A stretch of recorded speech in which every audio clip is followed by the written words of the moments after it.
அருட்பெரும் ஜோதி அருட்பெரும் ஜோதி தனி பெரும் கருணை அருட்பெரும் ஜோதி. அடியவன் எவ்விதத்தில் ஆன்மீகத்தில் புகுந்தேன் என்பதை விளக்கி கூற சொன்னார்கள் டாக்டர் ஐயா. அடியவன் 8 வயதிலே 3ஆம் வகுப்பு படிக்கும் பொழுது ஒரு சாதாரண ஒரு பள்ளிக்கூடம், 5ஆம் வகுப்பு வரையிலும் உள்ள பள்ளிக்கூடம், அதில் படிச்சுட்டு இருந்தேன். அப்போது ஆசிரியர் ஒருவர் நான் ஒரு முக்கியமான கதை சொல்கிறேன், அதை கேளுங்கோ அப்படின்னு சொன்னார்கள்.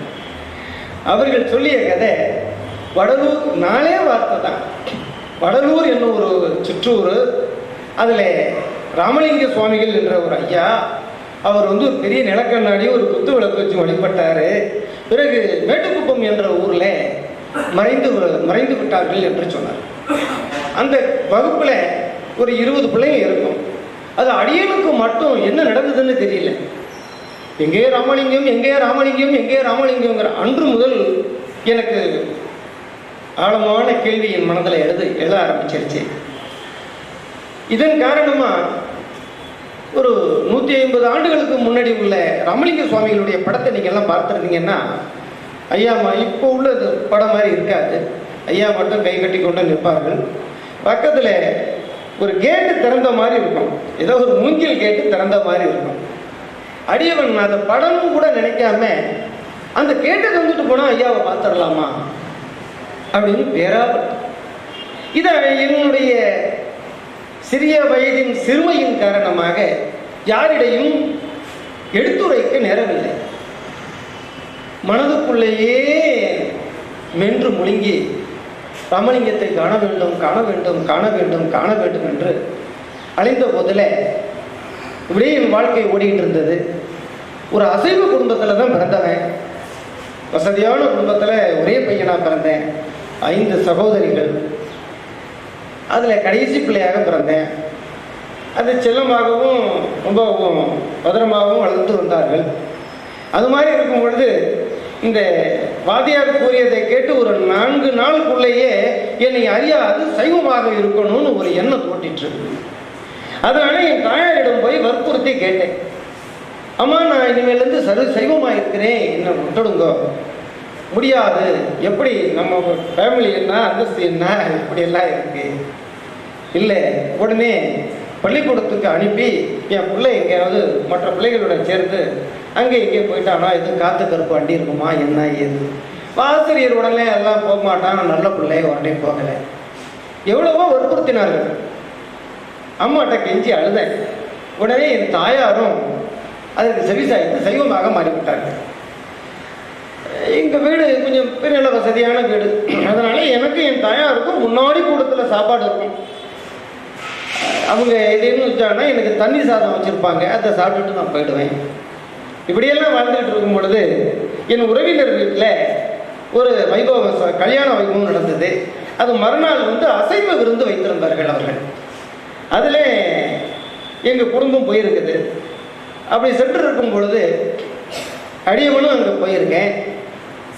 அப்போ குடும்பத்தோடு போயிருக்கும் பொழுது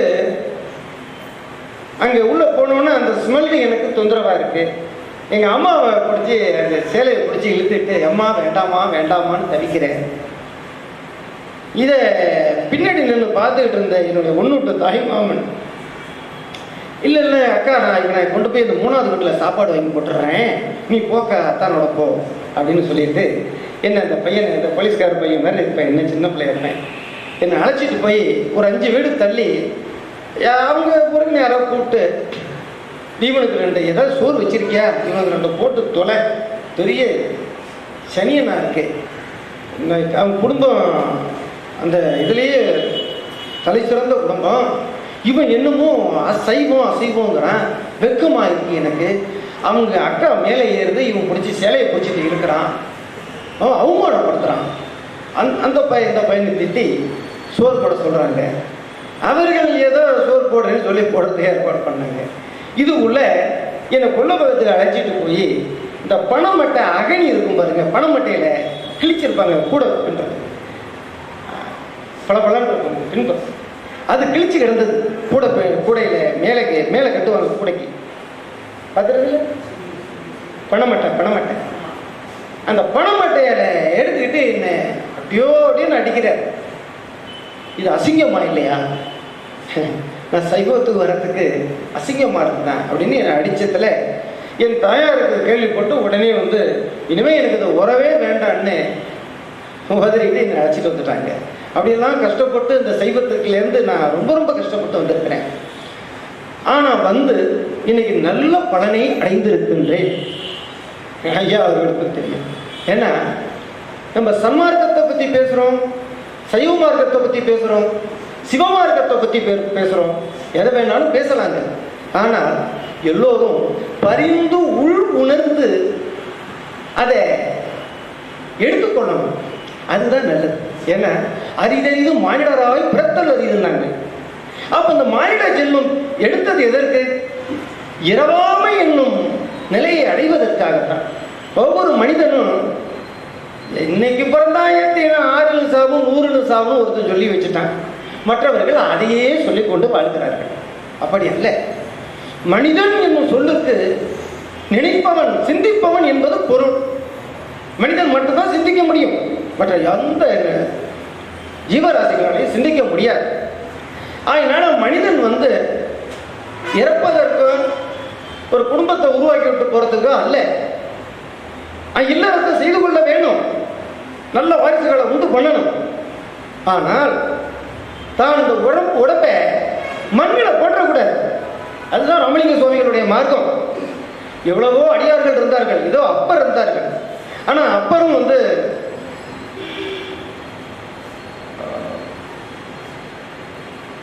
இறந்து அவருடைய இதை தகனம் செய்யப்பட்டதாக ஒரு சில இதுகளில் சொல்றாங்க. அதெல்லாம் நமக்கு தெரியாது, சந்தனக்கூடாக மாறியது அப்படிங்கிறாங்க அவருடைய. ஆனா அப்பருடைய தயா ரொம்ப கவலையா இருக்கும். அப்படியெல்லாம் இருந்து கடைசியில உயிரை விட்டுறாங்க. அப்போ சித்தர்கள் என்னும் மாய காரிகைகள் வந்து உண்மையை மூடி மறைத்து விட்டனர் சொல்றாங்க ஐயா. அப்போ இவன் பெற்ற இன்பத்தை நீங்க சொல்லுமாறு இந்த மருத்துவர் ஐயா பணிக்கின்றார். அப்ப யான் பெற்ற இன்பம் பெருகை வையகம். ஒருவன் வந்து என்ன இன்பத்தை பெற்றானோ, இறை சமூகத்துல என்ன இன்பத்தை பெற்றானோ அதை மற்றவர்களிடம் சொல்லணும். சொன்னாதான் அடுத்தவர்கள் அதை பத்தி சிந்திச்சு வர முடியும். அதை சொல்லாதே, இது படிக்காது, இதை சொல்லாதே, இது வந்து மீண்டும் உனக்கு கிடைக்காது அப்படின்னு சொல்லுவதனால யாரும் சொல்லுவது இல்லை. ஒவ்வொருவருக்கும் ஒவ்வொரு நிகழ்வுகள் தன்னுடைய அருள் வாழ்க்கையில கிடைச்சிருக்கும். இறைவனை பற்றி சிந்தித்து தெய்வத்தை விடாது வழிபட்டதன் காரணமாக ஒவ்வொருத்தருக்கும் ஒவ்வொரு ஆங்கிள் கிடைச்சிருக்கும். ஆனால் அவர்கள் அதை சொல்லுவதில்லை. அப்படியே சொன்னாலும் இதை ஏதோ பித்துக்குளித்தனமா சொல்றான், இவன் இருக்கிறதுக்கு சாமியாவது பூதமாவது, அதெல்லாம் சும்மா ஏதோ பண்றான் அப்படின்னு சொல்லிட்டு அதை உதாசீனப்படுத்தி விடுவார்கள். அப்படியெல்லாம் கூட. அப்ப சன்மார்க்கம் அப்படின்னா எல்லாரும் சொல்லுவார்கள், ராமலிங்க சுவாமிகளை நான் வழிபட்டுக்கிட்டு தான் இருக்கிறேன், எனக்கு இவ்வளவு குடும்பத்தில் கஷ்டம் வருதே, என்ன காரணம்? நான் சுத்த சைவமா இருக்கிறேன், என் பிள்ளைக்கு இன்னும் கல்யாணம் பார்க்க மாட்டேங்குது, எனக்கு விவசாயத்தில் நஷ்டம், வேலையை ரிமோட் ப்ரோ சர்வீஸ் பண்ணுறேன், இப்படி பலவாறு துன்பங்கள் அனுபவிக்குதே, நான் என்ன காரணம் அப்படிம்பாங்க. அல்ல, மற்ற ராமலிங்க சுவாமிகள் வழிபாட்டை தவிர மற்ற வழிபாடுகள் எல்லாம் எனக்கு நீ குடு, உனக்கு என் முடிய தர்றேன், எனக்கு நீ செய், இந்த நாட்களை வேலை குத்திக்கிறேன், எனக்கு நீ செய், 4 வீதியும் அங்க பிரதர்ஷனம் பண்றேன், இப்படிதான் எதிர்பார்த்த தெய்வ வழிபாடு கூடவே கூடாது. இதுல ராமலிங்க சுவாமிகள் வழிபாடு அக வழிபாடு, பேரறிவான வழிபாடு, பெரிய வழிபாடு. ஏன்னா அவர் வந்து சொல்லுற ஒரு நிமிடத்தில் பலவித எத்தனையோ கனபதர்களை அர்த்திக்க முடியும் என்னால அப்படிங்கிறார். அது செய்ய வாங்கிக்க முடியும். ஆனால் அவருடைய கோட்பாடு என்ன? சாகாத நிலை. மனிதனாக பிறந்தவன் சாகக்கூடாது. பிறந்து பிறந்துழந்தனை இனி பிறவாயிரவா பெருமை தந்துனை என் உளம் தெளிவித்தது பாரே. திருச்சிற்றம்பலத்தை திருநடை ஜோதி ஜோதியுள் ஜோதியுள் ஜோதி சுத்த சிவ ஜோதியுள் ஜோதியுள் ஜோதி. பட்டினத்தார் சொல்ற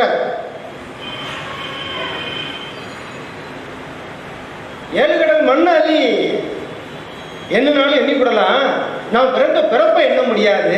தெய்வமே எனக்கு பிறப்பு வேண்டாம், இனி எனக்கு இரவாத வரம் தந்துரு, என பிறவாத நிலையை தந்துரு அப்படின்னு பட்டினத்தார் சொல்ற.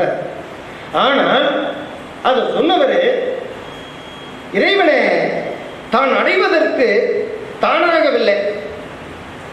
அதாவது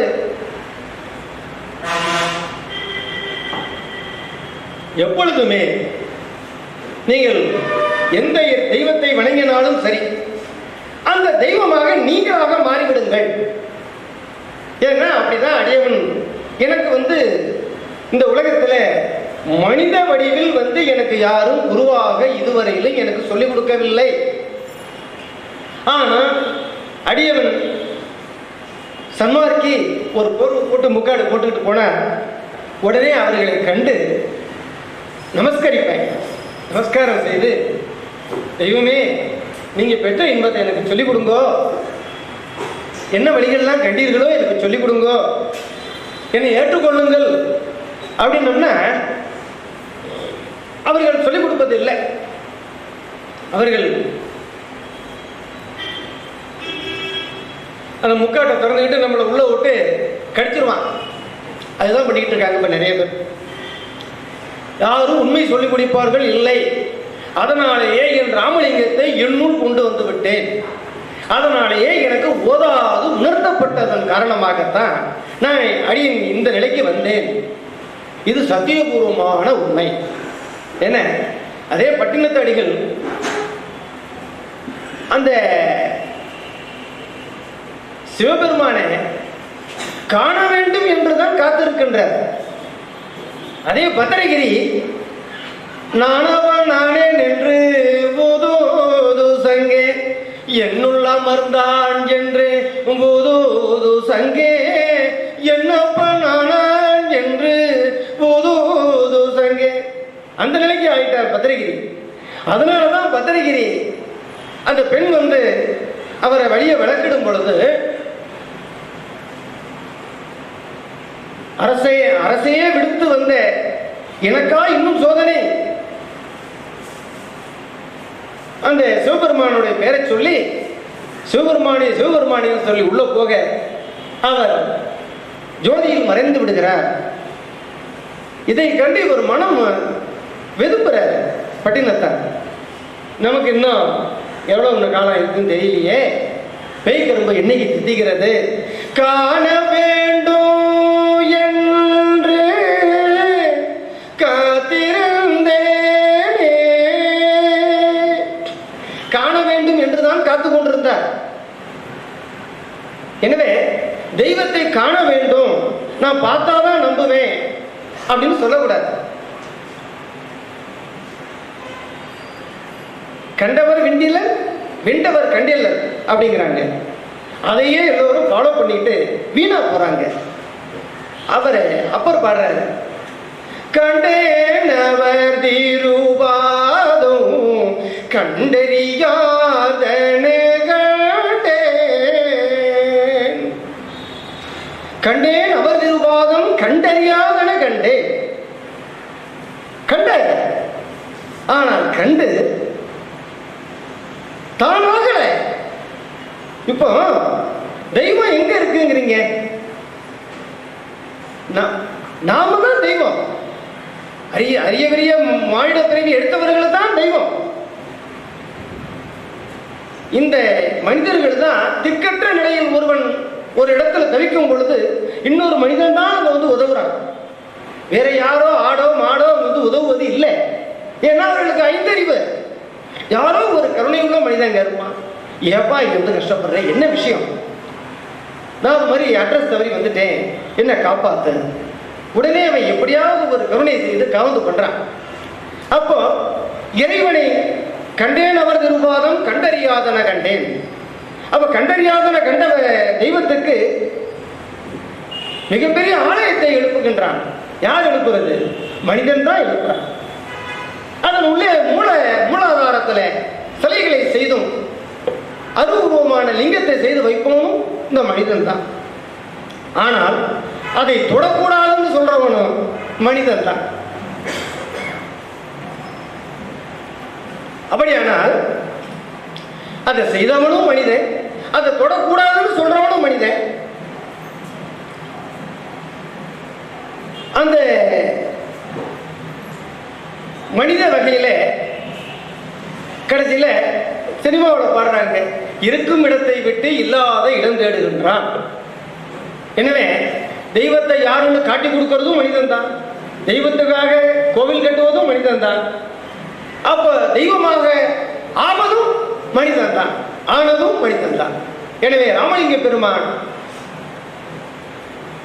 தாயாகி தந்தையுமாய் தாங்குகின்ற தெய்வம், தன்னை நீக இல்லாத தனித்தலைமை தெய்வம், வாயார வாழ்த்துகின்றோர் மனத்தை வந்த தெய்வம், மலரடியன் சென்னி மீசை வைத்த வேறும் தெய்வம், காயாது கனியாகி கலந்து இனிக்கும் தெய்வம், கருணை நீதி தெய்வம் மற்றும் காட்டு வைக்கும் தெய்வம், சேயாக இணை வளர்த்த தெய்வம், மகா தெய்வம், சிற்றமையில் விளங்குகின்ற தெய்வம், அதே தெய்வம், அருஜோதி தெய்வம், என்னை ஆண்டு கொண்ட தெய்வம், அம்பலத்தை ஆடுகின்ற ஆனந்த தெய்வம்.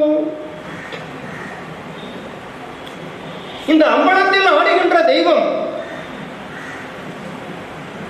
ஜோதி ஜோதி ஜோதி சுயம், ஜோதி ஜோதி ஜோதி பரம். அது ரெண்டுலயும் முடிஞ்சு போச்சு. ஜோதி ஜோதி ஜோதி சுயம் என்பது என்ன? ஒரு சுயமாக ஒரு தாய் தந்தையருக்கு தந்தையர் மூலமாக உருவாக்கப்பட்ட ஆன்மா சுயம் ஜோதி. ஜோதி ஜோதி ஜோதி பரம், அண்டாண்டங்களுக்கு அப்பாலும் அளவிட முடியாத அரும்பெரும் ஜோதி, ஜோதி பரம். அப்படி இருக்க 8-2 அறிவித்து இணைத்தனி ஏற்றி பட்டி மண்டபத்தில் பதித்தமை தந்தையே. ஒரு இடத்துல 8-2 எனக்கு சுட்டி காட்டியே. அப்ப 8-2 சுட்டி காட்டக்கூடிய அளவுக்கு ஏதாவது ஒரு பொருள் இருந்தா தானே இதுல வெந்நீர் இருக்கு, இந்த டம்ளர்ல வெந்நீர் இருக்குன்னு சுட்டி காட்டலாம். அப்ப சுட்டி காட்டினார்களே, ஆனால் 8-2 சுட்டி காட்டி இருக்கின்றார்கள் ஐயா. ஆனா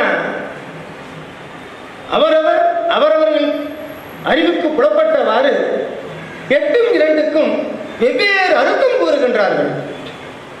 ஒரு விதம். மற்றவர்கள் இந்த 6ஆம் திருமுறையும் 5ஆம் திருமுறையும் படிச்சுட்டு அதன் வண்ணம் கருத்துரைக்கின்றார்கள். அப்படி கருத்துரைக்கும் பொழுது பரிந்து உள் உணர்ந்து அந்த அருட்பா என்னும் தேனை பருகி அதை ஒரு முறை பருகினால் என்ன இனிப்பு, அதை தேன்னா பொதுவாக இனிக்கும் தானே சொல்லுவோம்.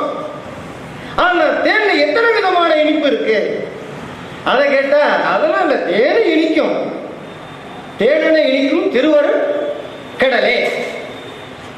அப்ப இந்த திருவருள் கடல் தேனென இனிக்கும். இது அதுல எத்தனை இனிப்பு இருக்கு? ஒரு டம்ளர் தேன் இருக்கு, அந்த தேன்ல ஒரு விரலை தேன் சாப்பிட்ருக்கியா? எப்படி இருக்கும் சொல்லுங்க சொல்லுங்க ஐயா, சொல்லுங்க.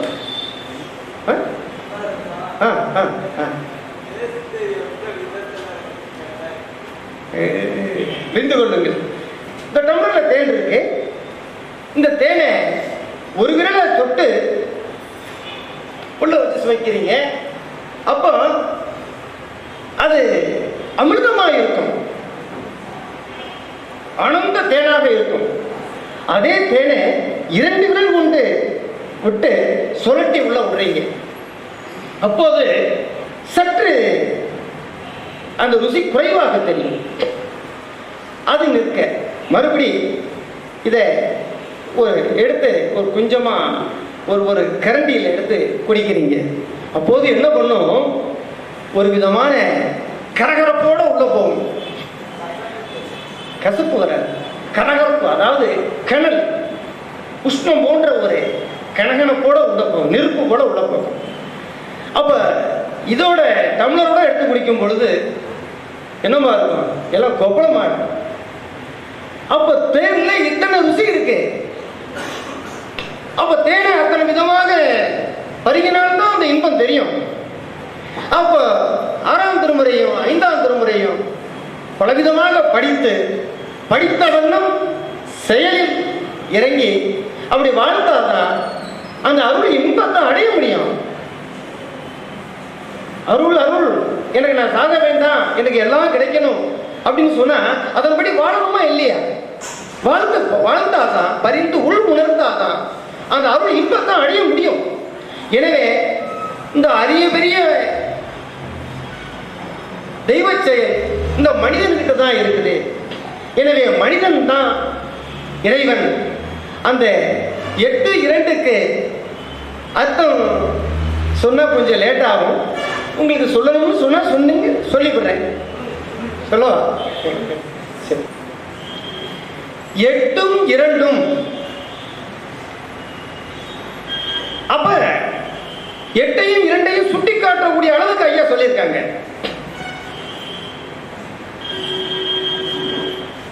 எஞ்சான் உடலுக்கு சிரசே பிரதானம், சிரசே பிரதானம். அவரவர் கையால் சந்தேகம் என்றால் சொல்லுங்கள், எதுவாக இருந்தாலும் சொல்லலாம். அடியவனிடம் முடிந்தவரையிலும் எம்பெருமானுடைய கேள்விகள் கேளுங்க. ஏன்னா அறிவாற்றல் பெருகும், முடி கிடக்கக்கூடிய திரை விலகும். ஏதோ பேசுறான், என்னமோ பேசுறான்னு நினைக்க வேண்டாம். உடனே எழுந்து கேள்வி கேளுங்க. அதற்காகத்தானே.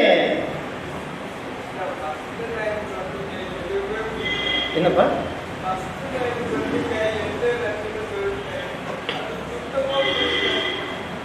எட்டும் 2 இன்னும் புரியலைங்க இல்லைங்களா? இன்னும் நானும் முடிவு பண்ணலையே. 8ம் 2ம், அதாவது எஞ்சான் உடம்புக்கு சிரசே பிரதானங்கிறாங்க. அது ஒத்துக்கிறீங்களா? எல்லாம் அவரவர் கையால அவரவர் உடல் 8 ஜான் உடைய உடல்.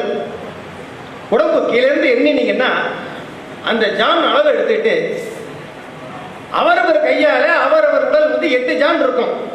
அதுக்கு சிரசு பிரதானம். 8 அளவு.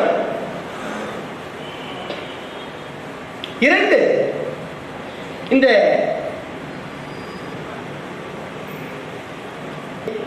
ஞான சரியில இட்டு கூப்பியே அப்படின்னு வரும்.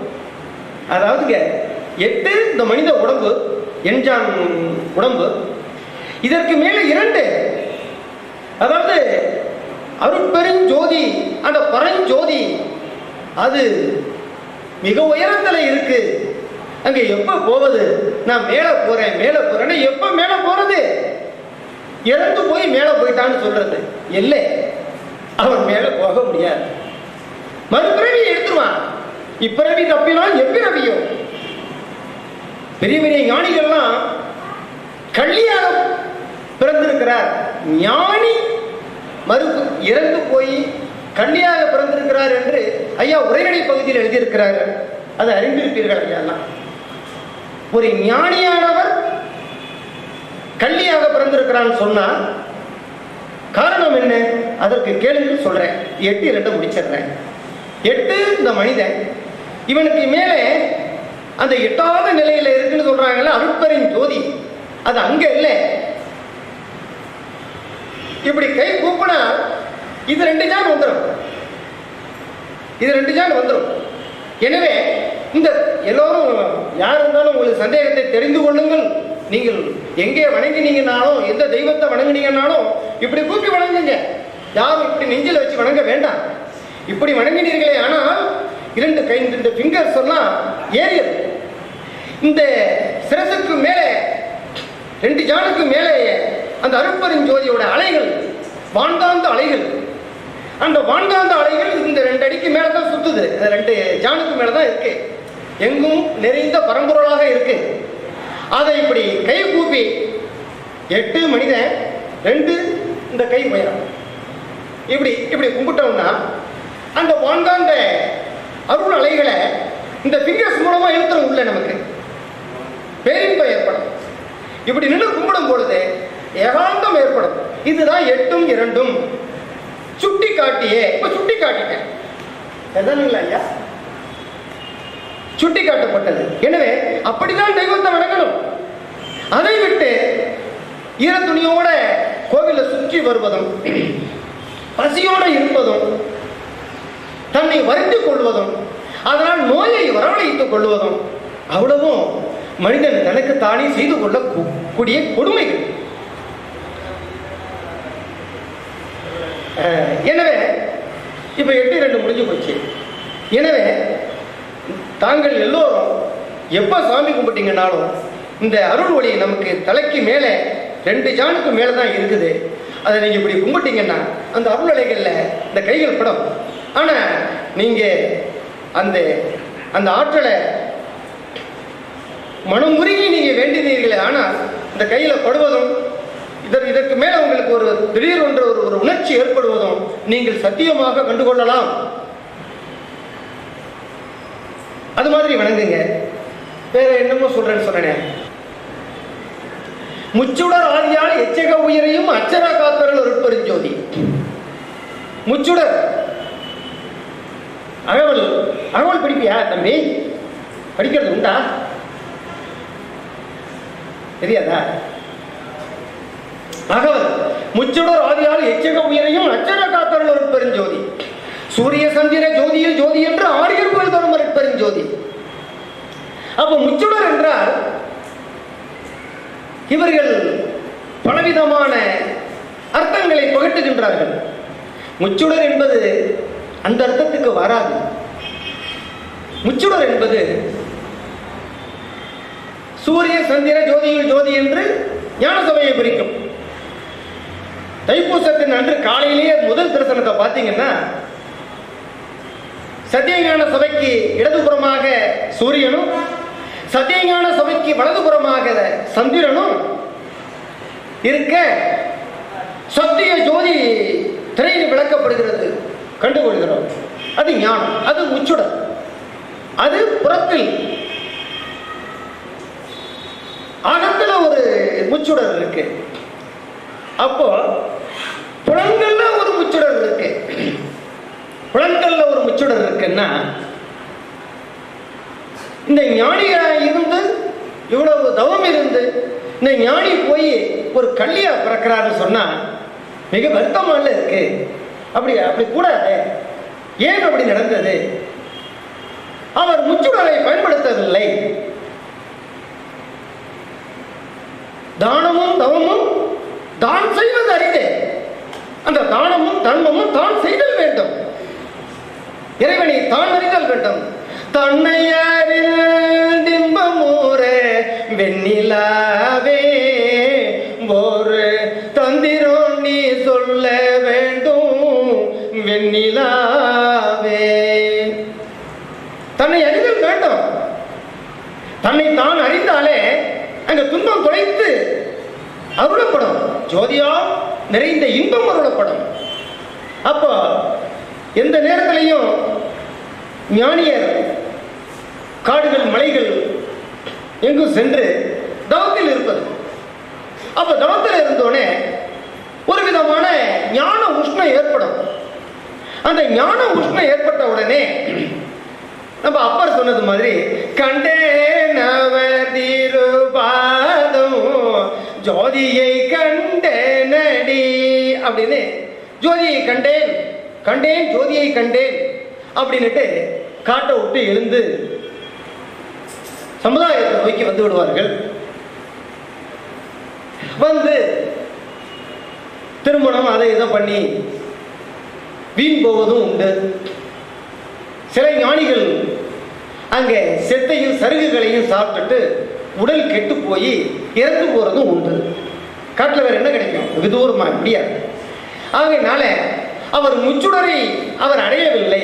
அந்த முச்சுடர் என்பது என்ன? அந்த முச்சுடர் என்னன்னா, அவர் ஞானியர், எந்த நேரத்திலையும் தவம் செய்வார்கள், இரு கைகளையும் ஒன்று சேர்த்து கொண்டு ஞான தவம் செய்து கொண்டிருப்பார்கள். அது மட்டும்தான் செஞ்சுட்டு இருப்பாங்க. அப்ப என்ன கிடைக்கும்? ஞான ஒளி கிடைக்கும். ஆனா கிடைத்த ஒளிய தன்னுள் கொண்டு வந்து இந்த உடம்பில் ஏற்றி என்னென்ன செய்ய வேணுமோ அது செய்யணும். அதை முடிய செய்யறதுக்கு இல்லை. அதற்கு என்ன திறவுகோல் என்றால், தர்மம் பசித்தோர் முகம் பாராது இருத்தல் கூடாது. எந்த மிருகங்களாக இருந்தாலும் சரி, மனிதர்களாக இருந்தாலும் சரி, யாராக இருந்தாலும் சரி, எறும்புகளாக இருந்தாலும் சரி, அவர்களுக்கு தக்க வகையில் 2 உணவளித்தல் வேண்டும். ஒன்று ஜீவகாரண்யம், மற்றொன்று இப்போ இவர் அந்த ஆன்ம லயத்தில் ஈடுபட முயற்சிக்கின்றார். அதே நேரத்தில் பிரேம நிலையில் இருக்கின்றார்கள். எனவே இவர்களுக்கு வேண்டிக் கொள்வது, மற்றவர்களுக்கு வேண்டிக் கொள்வது, அருட்பெருஞ்சோதி அவர்களுக்கு அகத்தும் புறத்தும் அமர்ந்து அருட்ஜோதி செலுத்திடுதல் வேண்டும். அவர்களுக்கு எங்கூர் தீமையும் இவை தொடராத வகை கண்களும் பகலும் மெய்காவல் செய் துணையே. தாபத் துயரம் தவித்து உலகுறும் எல்லா ஆபத்தும் நீக்கி அருட்பெருஞ்சோதி எச்சோதனைகளின் ஏற்றாதிமிக்க அச்சோ என்ற அருட்பெருஞ்சோதி எங்கெங்கு இருந்துயிர் ஏதேதி வேண்டினும் அங்கெங்கு இருந்தருள் அருட்பெருஞ்சோதி. அருட்பெருஞ்சோதி அபயம், அருட்பெருஞ்சோதி அபயம், அருட்பெருஞ்சோதி அபயம். இப்போ ஒரு ஆம்புலன்ஸ்ல ஒரு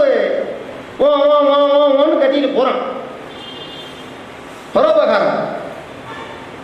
எவனோ போறான், எதை குடிகார பையன் எப்படி போறானோ என்னமோ, எதை இந்த பயலுவங்க பைக்ல எக்கில் அடிபட்டு கை கால் போய் போறானோ தெரியல அப்படின்னு நினைச்சிட்டு போகக்கூடாது. அவன் அப்படியே போயிருந்தாலும் நாம அந்த ஆம்புலன்ஸ்ல போறவங்களை கண்டு அருட்பெருஞ்சோதி என்னமோ தெரியலையே இப்படி அலறி கொண்டு போறானே, அருட்பெருஞ்சோதி அவர்களையும் காவத்து பண்ணுப்பா அப்படின்னு சொல்லி நடுரோட்ல இருந்து கையை காலெல்லாம் நீட்டி சொன்னோம்னா மற்றவங்க பார்த்து பின்னாடி பைத்தியம் கலால் அடிச்சிருவான். ஏன்னா இப்ப உள்ள உலகத்துல அப்படி சொல்ல வேண்டாம். மனதிற்குள்ள ராமலிங்க சுவாமிகள் ஜோதியானது கடைசி வரையிலும் மனத்தினால் மட்டுமே, பாக்கி கோடாரியை பிடிச்சி வெட்டியோ மண்வெட்டியால் வெட்டியோ வியாபாரம் செய்தோ அல்ல, மனத்தினாலேயே கடைசி வரையிலும் அவர் இறைவனாக மாறினார்கள். எனவே அந்த மனதினால அந்த பராமரத்தை செய்யணும், வேண்டணும். இப்ப இந்த குழந்தைக்கு வேண்டேன், அது போல ஆம்புலன்ஸ்ல போறவனுக்கு வேண்டணும்.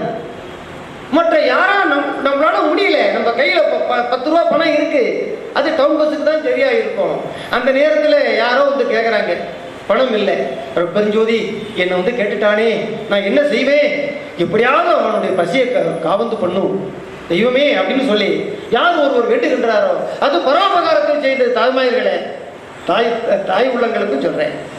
எனவே அந்த பசித்தோர் முகம் பார்த்து இருத்தல் கூடாது. அவர்களுக்கு ஏதேனும் ஒன்று வாங்கி கொடுக்கணும். அந்த பசின்னு வருபடுறவங்களுக்கு ஒரு 3 ரூபாய்க்கு ஒரு டைகர் பிஸ்கட்டையாவது வாங்கி நம்ம கையில் கொடுத்துடணும். அந்த நேரத்தில் அது போதும். 40 ரூபா 60 ரூபாய்க்கு ஒரு சாப்பாட்டை வாங்கி தான் கொடுக்கணும், அதுதான் தர்மம் என்பது அல்ல. அப்போ ஜீவகாருண்யம் பசித்தவனுக்கு உணவிடுவது, பரோபகாரம் ரோட்ல போறவனுக்கும் யாரோ தெரியாதவனுக்கும்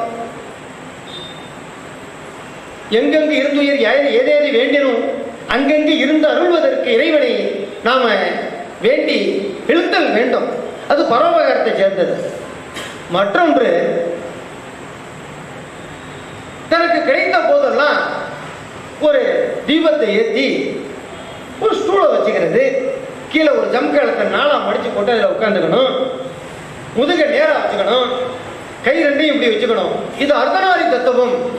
ராமலிங்க சுவாமிகள் கை வீசி நடக்கவும் பயந்தார், அதனால அவர் இப்படி வச்சுட்டு போனார் அப்படின்னு சொல்லி புறத்தில் பேசுகின்றார்கள். அல்லே, அது வேறு. அவர்கள் அறிவுக்கு தக்கவாறு பேசுகின்றார்கள். 2 கைகளையும் இப்படி வச்சு பாருங்க, இது அர்த்தநாரி தத்துவம்.